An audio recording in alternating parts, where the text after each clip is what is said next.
Hey everybody, Chad Criswell, musicedmagic.com with another one for you. This time talking about something that's not really technology related, but it's definitely music education related. We're going to talk today about NAfME's model cornerstone assessments. All right. Now, if you haven't heard of these before, hey, no big deal. Not many people have.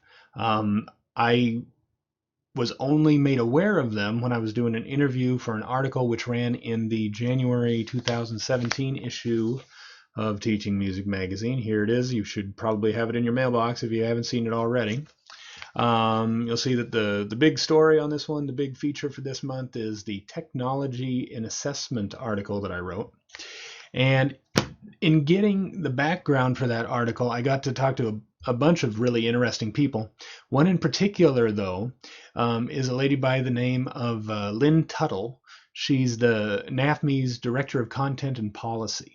Okay, and we were talking about these things called the Model Cornerstone Assessments. Now, in order to get into that, I got to give you a little bit of background. In case you didn't know, back in like 1994 or something like that, back then MENC, which is the predecessor of NAfME, made the national standards for music education. Okay, things have changed a lot in the last 20 years. And a few years ago, NAfME, together with a bunch of different state education associations and fine arts organizations, started putting together a new set of music education standards with one main goal in mind, in that they were written in a way that they could be assessed. The old ones really weren't written in a way that we could really assess them. And that's a problem when you've got administrators that want to see your assessments and know that what you're doing really has some meaning in your classroom. Okay, so to try to take some of the strain off of teachers, as far as now that we have these new standards, how do you assess them? Because anybody that looks at the new standards, until you really get into them, you understand that they are kind of complex. They're hard to understand, and NAfME knows this, all right. But over time, we're going to get better at understanding them. We're going to figure it out. But to take some of that strain off of teachers, NAfME started the process of creating models cornerstone assessments. They take these standards and they give you examples of methods for assessing each one of them. They are not cookie cutter things where they aren't dictating how you assess it. They aren't dictating how you teach and what you teach in your classroom for those particular items, for those particular standards, pardon me. They're just there as an example of how you might want to do it. And then you take those examples and you craft them into assessments for your own individual class. Okay. Now, Lynn, here's a quote from the article. We wanted to create model assessments that were authentic and that would measure the learning that was really taking place. They also needed to be standards based. And at the same time, it was important that the MCAs were models and not dictate curriculum in any way. The idea is that anyone can change them to meet their classroom's needs. Okay. Now, all of these are available. Whoops, you're looking at my notes. Let's not look at the notes. Let's look at the website. There we go. Hey, all of these are available over on NAfME's website.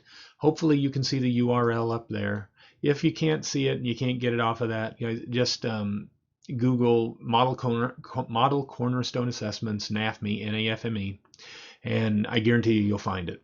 Now you'll notice that there aren't that many here, all right? But what they've done is that they've created one for grade 2 for the lower grades, then a little bit higher, and then grade 8 a little bit higher, one for creating, one for performing, one for responding for each one of them. They've even got ones for ensembles, for performing ensembles, like at the high school, middle school levels, those kind of things, to give you some ideas of how to do it.